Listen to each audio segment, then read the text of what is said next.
Soy el fuego que... Olá galera, eu me chamo Luciano Soares e estamos aqui para mais um vídeo do nosso curso de automação. No nosso vídeo de hoje vamos dar sequência na parte de CLP. No vídeo anterior já vimos o que é CLP, por que foi criado, quais as características de um sistema automatizado com CLP e como ele funciona. No vídeo de hoje iremos conhecer de forma mais detalhada duas partes muito importantes do CLP, que são as entradas e saídas. Bom, as entradas são interfaces que permitem ao PLC receber informações sobre o processo.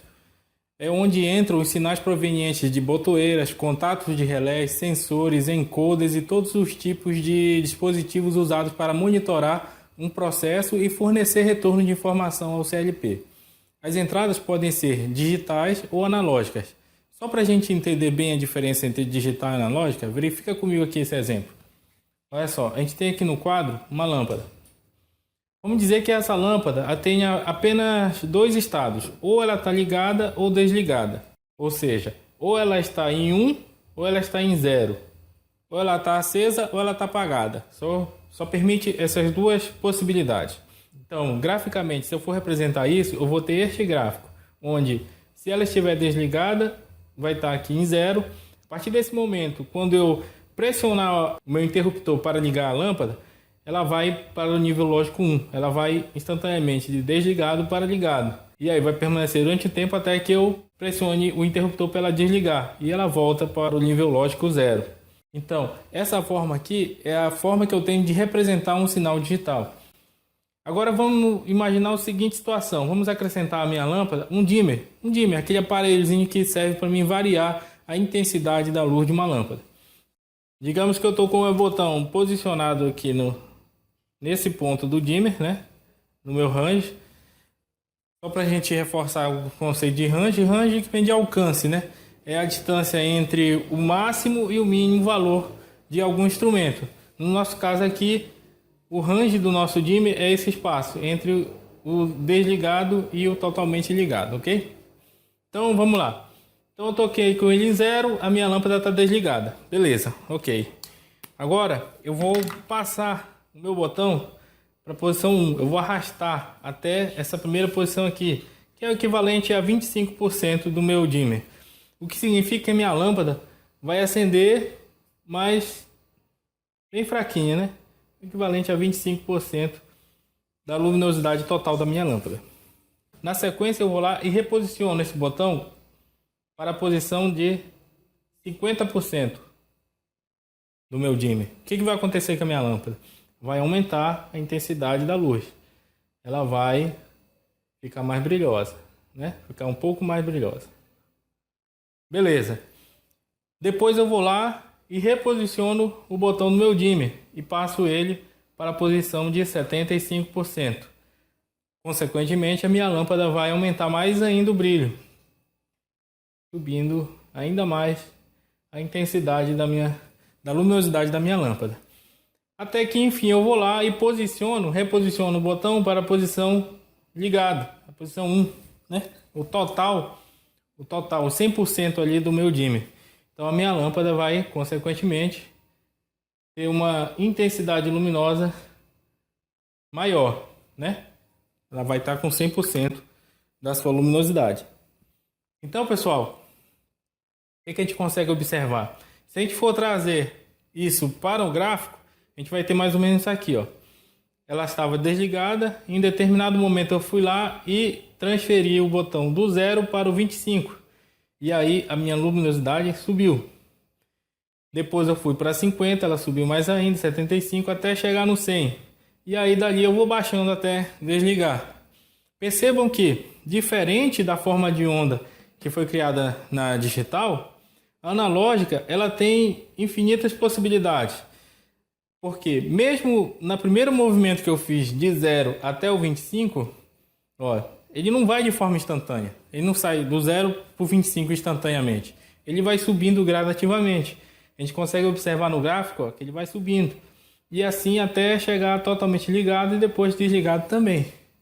Ou seja, aqui é a representação de um sinal analógico, onde Diferente do sinal digital, onde eu só tenho duas possibilidades, no sinal analógico, entre um ponto e outro, eu tenho infinitas possibilidades, que tiverem todos os valores que tiverem dentro do range. No nosso caso aqui é de 0 a 100, nosso range, então todos esses valores aqui, ó, que estão dentro do espaço compreendido entre o valor máximo e o valor mínimo, é uma possibilidade.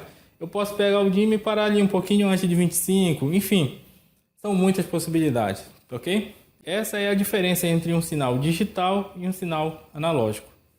Entendendo essa diferença entre um sinal digital e um sinal analógico, a gente observa que as entradas digitais são aquelas que vão receber um sinal de desligado ou ligado a algum equipamento que está em campo, certo? Já as entradas analógicas são muito comuns em utilização de sinais que variam de 0 a 10 volts ou de 4 a 20 mA. Esses dois tipos de sinais são normalmente os mais usados em campo. Vamos ver aqui o exemplo da nossa tubulação. A gente tem aqui uma tubulação, temos um sensor de pressão que está mandando sinal para o PLC, que está controlando aqui um atuador qualquer, pode ser uma válvula. Então aqui a nossa tubulação ela vai ter um produto que vai estar passando aqui por ela em uma determinada pressão. Essa pressão vai ser medida por esse sensor vai mandar informação para o PLC e o PLC por sua vez vai controlar esse atuador, que pode ser uma válvula. Então a variação de pressão aqui dentro da tubulação vai implicar em uma mudança no valor de sinal que está sendo enviado pelo sensor de pressão até o PLC. Dessa forma, o PLC vai enxergar essa variação que está acontecendo dentro da tubulação. De modo geral, os módulos de entrada, os input módulos, tanto digitais quanto analógicos, recebem os sinais que os dispositivos de campo dão ao CLP, para que sejam processados pela CPU, dando assim uma visão do que está acontecendo no processo para o CLP. Além dessa divisão de digital e analógico, também podemos subdividir as entradas digitais como do tipo AC, normalmente trabalham com alimentação de sinal de 100 a 220 VCA, e também pode ser a entrada digital do tipo DC, que normalmente trabalham com alimentação de 12 a 24 volts corrente contínua. As entradas digitais do tipo DC também podem se dividir em Sync ou Source. Sync, também conhecida como Corrent Sync, que significa consumidor de corrente, ou do tipo Source, também conhecida como Current Source, que significa fornecedor de corrente. Outra possibilidade também é se determinados CLPs têm a capacidade de ter entradas tanto Sync quanto Source, ou seja, são CLPs híbridos. Eles possuem as características dos dois na mesma entrada. Vamos entender melhor a diferença entre Sync e Source.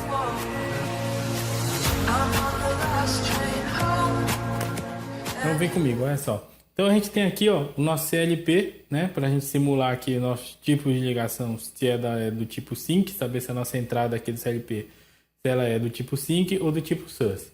Então vamos imaginar o seguinte, a gente tem nosso circuito, nossa fonte 24 volts. Desse lado aqui a gente sabe que é o positivo, né? E aqui negativo. Então, negativo está vindo aqui ó, nesse primeiro borne. Aqui são os bornes, representação de uns bornes da entrada do CLP. Então imagina que o nosso negativo está vindo aqui no nosso primeiro borne. Esse primeiro borne, vamos dizer que ele é o comum. Ele é o comum porque internamente aqui nas entradas, ó, ele está interligado com todas as outras. Ele vem, interliga aqui na entrada 1, entrada 2, entrada 3 e entrada 4. Tá? Na parte externa, eu tenho o sinal positivo que vem da minha fonte, passa por uma push button, né, uma botoeira. Imagina que aqui ó, é um circuito que está vindo lá do campo. Então, se eu pressionar minha botoeira e fechar esse contato, aqui, eu vou estar mandando o sinal positivo aqui, ó, na minha entrada 1 do CLP. Então, eu estou mandando o sinal positivo na entrada 1. Lá dentro eu já tenho o sinal negativo, que é o sinal que está chegando aqui pelo nosso borne comum e distribuindo para as entradas que estão relacionadas a este cartão. Então, olha só. Eu estou entrando com o sinal positivo e já tenho o sinal negativo lá dentro. E aí vem o macete. Olha lá o nome Sync. Preste atenção que bem no meio aqui, ó, N, eu tenho o N de negativo, correto? Então, olha só, negativo, lá dentro eu entro com positivo. Já tenho o negativo lá dentro do cartão e vou entrar com sinal positivo. Me remete ao esquema do tipo sync, ok? Olha lá, sync, a gente já tem o nosso N lá dentro, beleza? Então, esse é um macete para a gente saber que essa entrada ela é do tipo sync. Agora, vamos analisar do tipo source. Pessoal, agora no meu circuito eu inverti a nossa fonte, então o lado positivo está para cá, ó, positivo, e o negativo aqui em cima. No meu comum do cartão de entrada do CLP, eu vou estar entrando com sinal positivo. Então aqui, agora é positivo.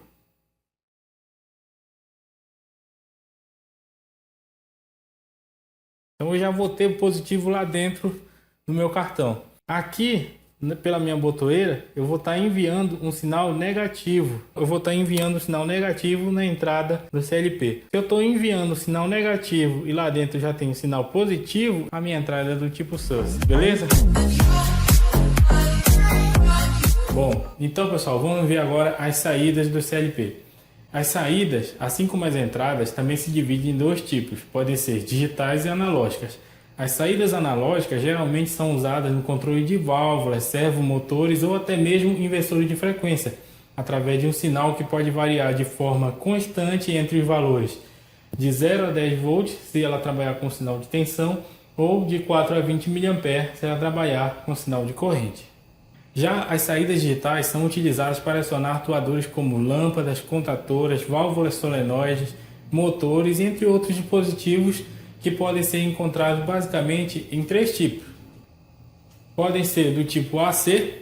Muitas cargas nos sistemas automatizados operam com tensão alternada, como pequenos motores, válvulas, contatoras e lâmpadas. A escolha por esse tipo de saída pode ser muito satisfatória se o objetivo for alimentar um circuito de corrente alternada, buscando mais velocidade e durabilidade dos dispositivos de saída do CLP, uma vez que o TRIAC, por se tratar de um dispositivo de estado sólido, permite acionamentos mais rápidos e possui características mais duradouras. Muitos CLPs utilizam como saída digital dispositivos eletrônicos, como transistores bipolares e IGBTs. Esta técnica proporciona à saída do CLP maior durabilidade e maior agilidade, assim como as saídas da TRIAC, porém só permitem a utilização em circuitos de corrente contínua, geralmente níveis de tensão entre 12 e 24 volts. Outra possibilidade são as saídas do tipo a relé. Muitos CLPs utilizam como elemento ativo de saída circuitos com relés. Essa técnica proporciona ao CLP maior flexibilidade, tanto para o tipo de sinal que possa ser utilizado para acionar esses dispositivos na saída do CLP, ou mesmo nível de tensão. Isso quer dizer que, em uma saída digital a relé de um CLP, eu posso utilizar tanto o sinal de corrente contínua quanto o sinal de corrente alternada. E mais que isso, geralmente esses relés permitem utilizar uma ampla faixa de tensão. Por exemplo, eu posso utilizar no mesmo CLP sinais diferentes, como 24, 110, 220 volts. Mas então por que não se utiliza sempre as saídas a relés? Apesar da grande vantagem que essa flexibilidade que as saídas a relés apresentam, elas também têm suas desvantagens, como uma vez que os relés são dispositivos eletromecânicos, acabam sofrendo desgaste após vários acionamentos. Além de que, se comparado a dispositivos como TRIAC e transistores, são dispositivos mais lentos, demoram um pouco mais de tempo para mudar de desligado para ligado. Claro que esse tempo não conseguimos perceber a olho nu na prática, mas dependendo do processo que está sendo controlado pelo CLP, essa diferença pode ser fundamental. Outro ponto importante é relacionado ao custo. Geralmente, CLPs com saída a relés são mais caros do que os que têm saída a TRIAC ou transistor. Bom pessoal, fico feliz por ter chegado até aqui com vocês hoje. Espero ter contribuído para o seu aprendizado e nos próximos vídeos daremos sequência aos nossos estudos sobre CLP dentro do nosso curso de automação. So many times I saw you walking away.